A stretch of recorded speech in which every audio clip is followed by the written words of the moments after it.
Welcome to the Science of Hockey, the podcast where we break down the science behind ice hockey. I'm the analyst, your host, and every week we explore the data, research, and evidence that shape how we play, train, and understand the game of hockey. From biomechanics to performance psychology, we take you beyond the rink and into the research lab, giving you insights that go beyond hearsay and into what really makes the difference on the ice.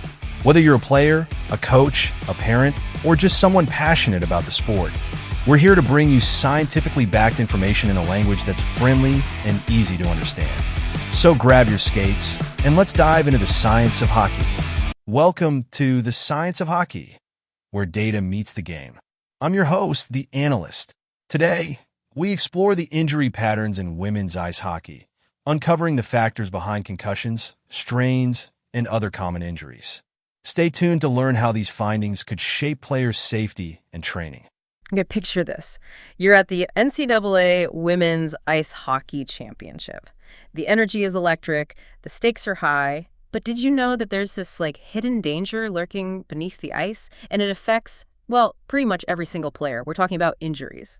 Yeah, it's true. We often get caught up in those incredible moments of skill and athleticism and all that, but we can't forget about the toll that this sport takes on the players' bodies. I mean, understanding those injuries is absolutely key, not only for protecting the athletes, but for helping the sport evolve as a whole, really. And that's exactly what we're doing today. We're going deep, a real deep dive into a 5-year NCAA study. It covers data from the 2014-2015 season all the way to the 2018-2019 season. Think of it as an in-depth investigation into, the world of women's college hockey injuries. And get this, it's all based on thousands of what they call athlete exposures. Athlete exposures. Yeah. Okay, so for folks who might not be familiar, an athlete exposure basically represents one athlete participating in one practice or one game. So you can imagine by analyzing thousands of these, we can really get a clear picture of, what types of injuries are happening, when they're happening, and then what might be contributing to them. So it's not just about knowing that injuries, happen. It's about figuring out the why, the when, and how. And the study found that on average, there were 5.89 injuries for every 1,000 athlete exposures. So you're talking about almost 6 injuries for every 1,000 times an athlete steps onto the ice, whether it's for practice or a game. That's got to be something to really pay attention to, right? Oh, for sure. And I mean, as anyone might expect, the rate of injuries during games was much higher than in practice. Yeah. But here's where things get, I think, really interesting. There was this noticeable dip in both practice and game injury rates during the 2016-2017 season. And then right after that, there was a pretty sharp increase in 2017-2018. That is interesting. It's we've walked into a mystery here. What could have caused that sudden dip and then the rise? I mean, could it be, a change in the rules or new training methods, maybe different equipment? I mean, there's definitely something going on there that, deserves a deeper look, right? I think so. Yeah, absolutely.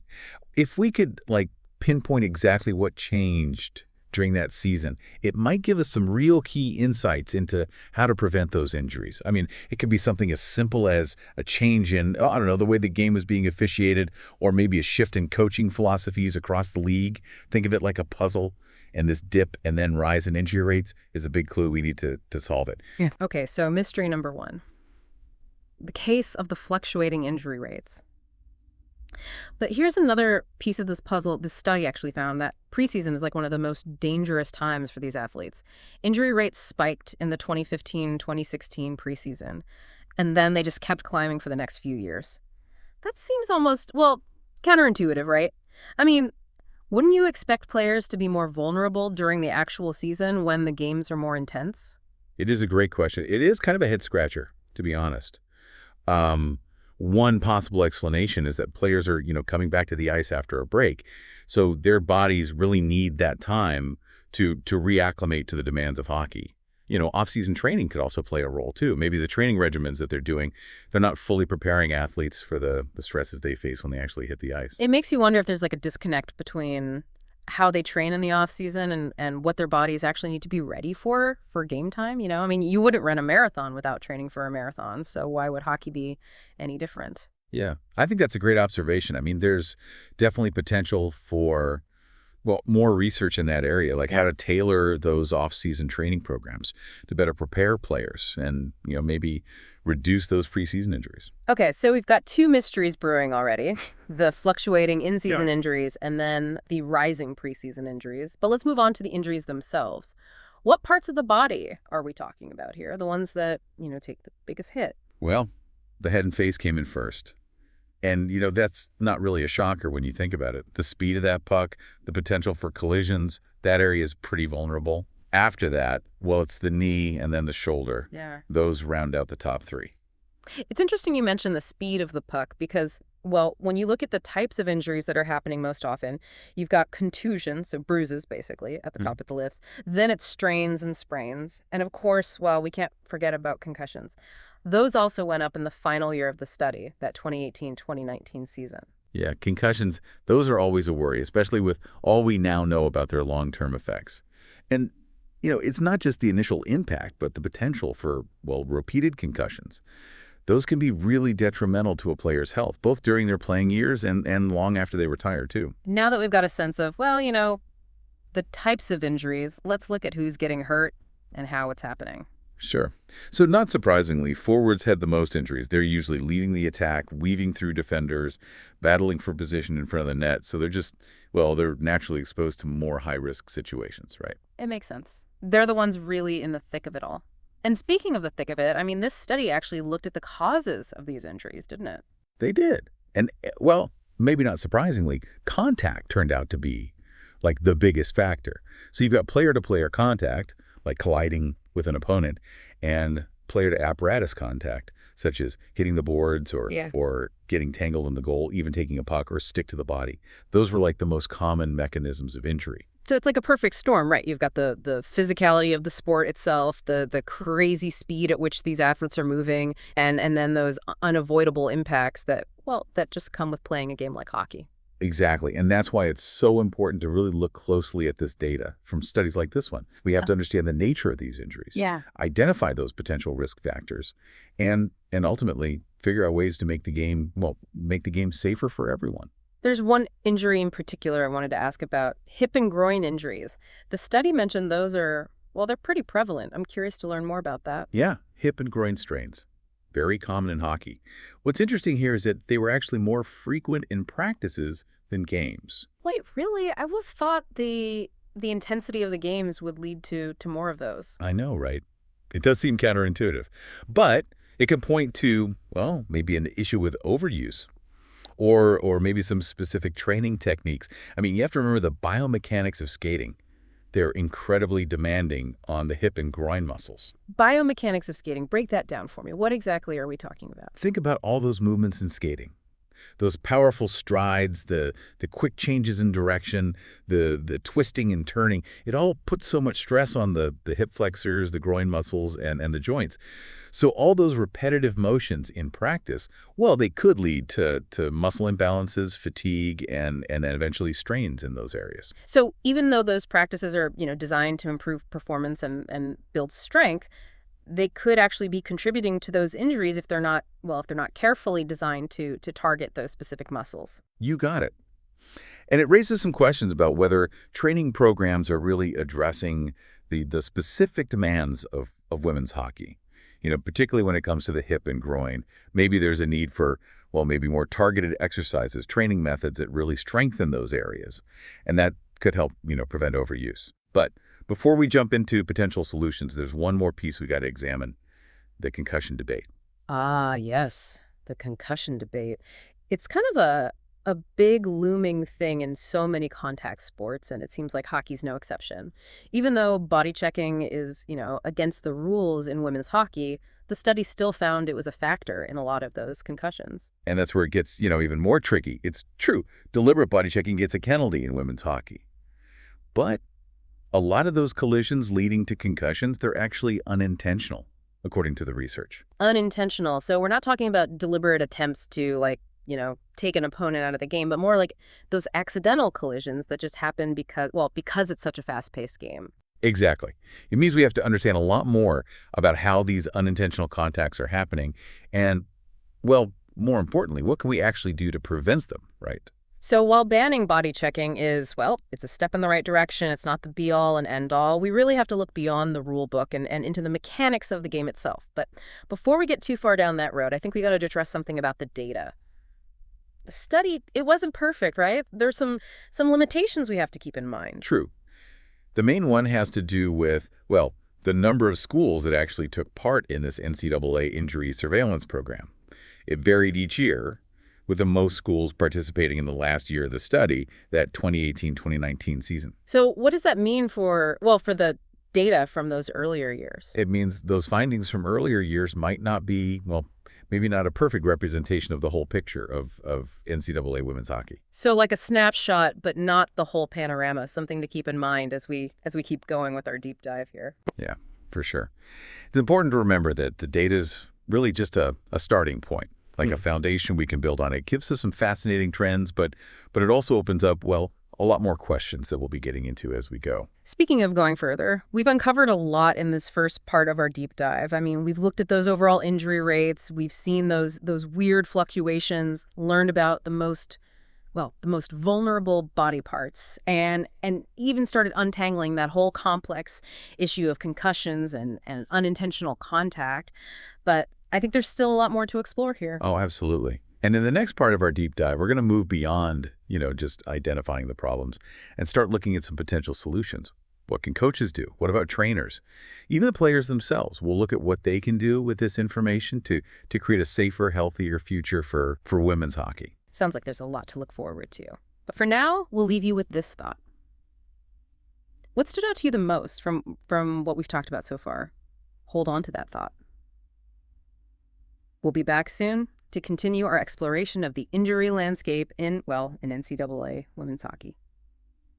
Welcome back to our deep dive into, NCAA women's hockey injuries. We've uncovered some pretty fascinating trends, some mysteries even, and some things that, really make you think. But I'm curious, what can we actually do with this information? I mean, it's one thing to point out the problems, but it's another thing to actually find solutions. I totally agree. And that's where the real power of this data comes in, I think. It's not just about, looking back. It's about using that knowledge to shape things going forward, make things better.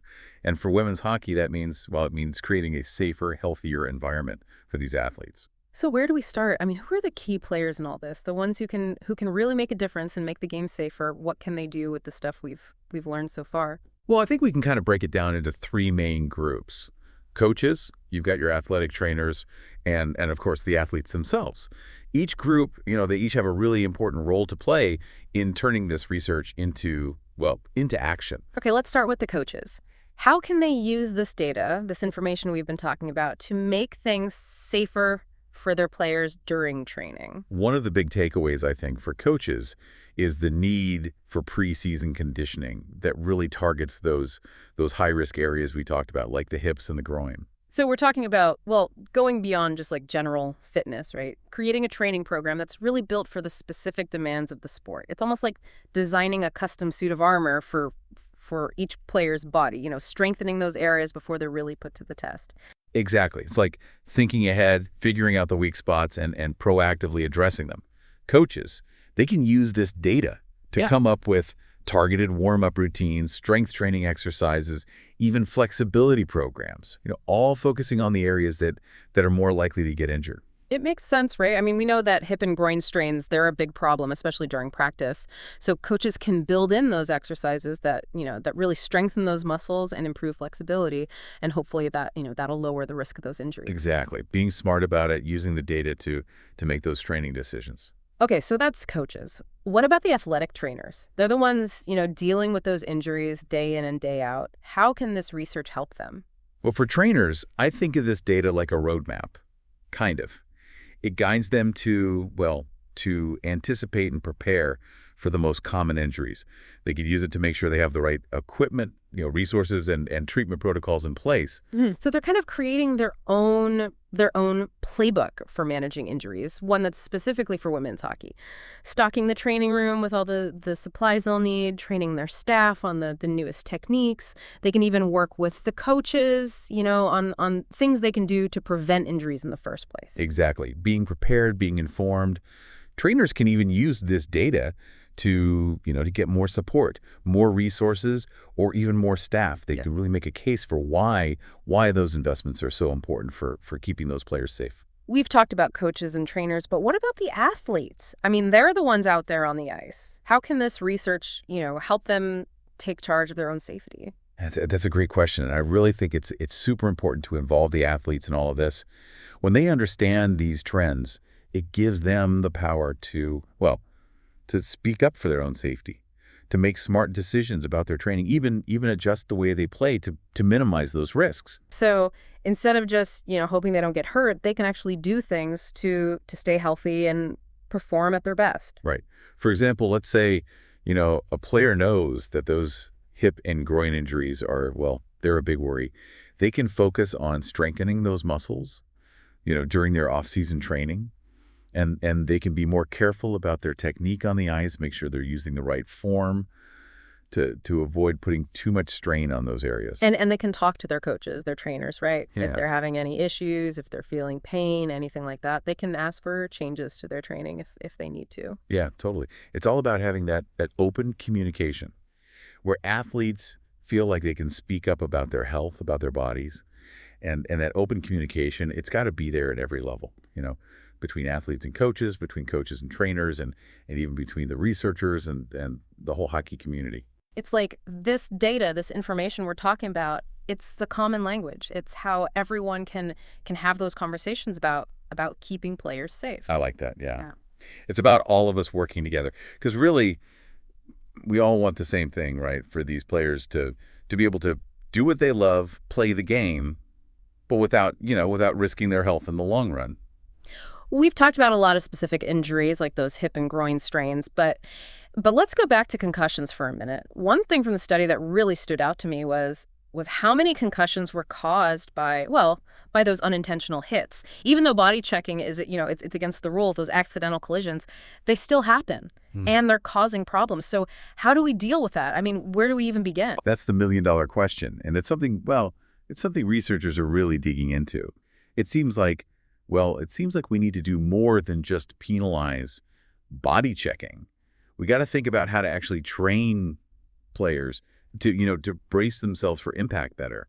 Even in those moments where contact is unavoidable, you only have a split second to react. It's almost like we have to teach them this whole new set of skills, not to avoid getting hit, but to protect themselves when they do get hit, especially when it's one of those moments where it just can't be avoided. Yeah, exactly. Imagine if players could develop this sixth sense almost, where they can see those collisions coming before they happen. Yeah. And then they instinctively react in a way that protects their head. That would be huge for preventing concussions. It sounds kind of futuristic, but it's a really interesting idea, and it shows just how much we still need to learn. We need to keep doing research, we need new technology, new equipment, everything to keep those players safe. I agree. We have to keep pushing the limits, exploring new ways to train, coming up with better equipment, maybe even tweaking the rules of the game a bit. Anything to create a safer environment for these athletes. It's like we can't just accept things the way they are. We have to keep looking for ways to improve things, and that goes for protecting these athletes and helping them be their best. And that idea of always trying to improve, it can't stop when you step off the ice. Yeah. We have to think about the long-term effects of these injuries too. How they impact a player's career, their health, their whole life even after they stop playing. Yeah, a lot of times we think about injuries as like a temporary thing, like how long until they can play again. But what about after that? What about chronic pain, trouble moving around? What about arthritis setting in early? And what about the mental side of it all?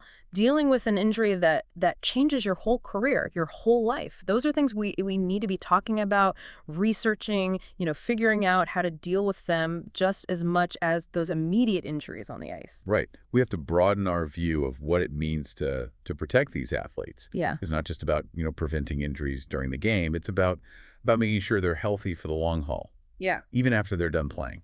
So it's a much bigger picture, right? It's about putting the athlete's health first, always, not just focusing on performance. In that shift, it takes everyone working together. Coaches, trainers, athletes, researchers, even the fans. Mm-hmm. We all have a part in creating that culture of taking care of each other, preventing these injuries. It's about realizing that we're all in this together. We want these athletes to be able to play the game they love, but we want them to be healthy too, for the long term. Exactly. It's about building a future for women's hockey where players can push their limits, go after their dreams, and inspire all of us. But knowing that their safety and their well-being, those are the most important things. And that's something worth fighting for, I think. As we're, wrapping up our deep dive here, I'm feeling, I guess, a mix of hope and like this feeling of, we got to do something. We've seen that there are some real challenges here, but we've also seen that there's, a lot of potential for making things better. Yeah, I'd agree with that. It's been a real journey, hasn't it? We dug into some of the trends in the data. Some of them were, a bit concerning. But the more we looked at it, the more I started to see them as, not so much roadblocks, but like signposts, pointing us towards a better future for these athletes, a safer one. It's like we've been handed this map, right? A guide to understanding all this stuff about sports injuries. And now it's up to us to use it, to actually find a better way forward. And the really amazing thing is that, it's not just one person, one group that can make that happen. It's got to be all of us, coaches, trainers, the athletes themselves, researchers, even the fans. We all have a part to play in making this happen. Yeah, I mean, it's about recognizing that keeping these athletes safe, it's a responsibility we all share. We all benefit from their talent, their dedication, how much they inspire us when they play. So it's only right that we all do what we can to protect them, to make sure they can keep doing what they love. And what's so cool is that this deep dive we've been doing, it's really just the beginning. It's like a spark, to get people thinking, to get more research going, and to get people taking action. Because there are still, a lot of unanswered questions, a lot of things we need to figure out. Like what? Give me an example. Well, remember those weird fluctuations in injury rates? The dip in 2016, 2017, and then that spike the next season, we talked about it a bit, but the data just doesn't give us the whole story. Yeah, it felt like we were like right on the edge of figuring it out. Yeah. And then nothing. And that's exactly why we need more research. Yeah. More data, more people looking into this. I mean, was it the referees? Was it the way coaches were coaching? Was it some new piece of equipment? Or maybe something even more subtle, like, I don't know, maybe how they were taking care of the ice, that could have affected how players moved, how stable they were. We got to dig deeper, look at more things, more factors, and connect the dots. If we can figure out why those injuries went down, maybe we can, recreate those conditions, keep those injuries from spiking again. It's like we found this hidden code, this pattern in the data, and if we can just crack it, it could lead to a whole new way of thinking about preventing injuries. And it's not just about understanding what happened, it's about using that to get ready for what might happen, right? Exactly. It's about being proactive, not just reacting after the fact. And we can apply that same idea to those concussions caused by those unintentional hits. Remember, we talked about that. It's a tough one, a real challenge that, it needs a multi-pronged solution. Yeah, you were talking about teaching players new defensive skills, almost like a sixth sense to see those hits coming and brace themselves. It sounded, I don't know, futuristic, but also like it could really work. But that sounded a bit out there, I guess. But I think it's something we got to explore. What if we could train athletes to just react, instantly when they see the contact is coming, that it can't be avoided? What if they could just shift their body, brace themselves, protect their head in a way that lessens the impact? It would be like giving them this built-in defense system, this internal thing that just kicks in and protects them. Yeah, and it's not just about, the physical training. It's about being mentally ready too, about awareness, anticipation, understanding how your body moves, in the chaos of the game. So we're talking about physical training, mental training, and maybe even technology, right? New equipment that does a better job of protecting them. You got it. And we can't forget about the rules either. We saw that banning body checking, that helped. So maybe there are other rule changes that could lower the risk of those unintentional hits too. It's about constantly looking at the game, right? Looking for ways to make it safer without taking away the speed, the skill, the passion. Those are the things that make hockey so great. And, stepping back even further, there's a bigger question here. What happens after the injury? We touched on it earlier, but it needs more attention. We need to really dig into this. Yeah, we tend to focus on the immediate impact of an injury. How long will they be out? When can they get back on the ice? But what about, what about the long term? Chronic pain, not being able to move as well, maybe even arthritis down the road. And then the mental part of it, dealing with an injury that could change everything. Those are things we can't ignore. We need to be researching that stuff, figuring out how to help those players just as much as we do with those acute injuries. Yeah, it's about looking at the whole picture, protecting these athletes. It's not just about those in-game injuries. It's about making sure they're healthy for the rest of their lives, even after they're done playing. It's about making sure that the athlete, that the person comes first. It's not just about, winning and losing. Right. And to make that happen, it takes all of us, the coaches, the trainers, the athletes, the researchers, even the fans. Everyone has a part in creating that culture where we're all looking out for each other. It's about realizing we all want the same thing.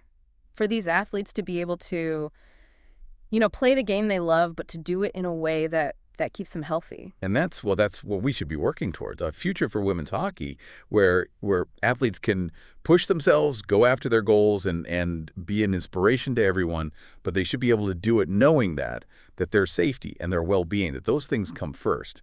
And that's a future worth fighting for. It all comes down to taking care of each other, right? Yeah. It's about being proactive, doing the research, asking the tough questions, and never settling for good enough when it comes to the safety of these incredible athletes. So that's it for our deep dive this time. But the conversation, well, it doesn't stop here. Keep thinking about it, keep asking questions, and keep pushing for a better, safer future for women's hockey. And we hope you'll join us again next time as we take a deep dive into another corner of the world of sports. Thanks for tuning in to the Science of Hockey. If you enjoyed today's episode, make sure to share it with your friends, teammates, or anyone who loves hockey as much as you do. Don't forget to subscribe so you never miss an episode. And we'd love to hear from you.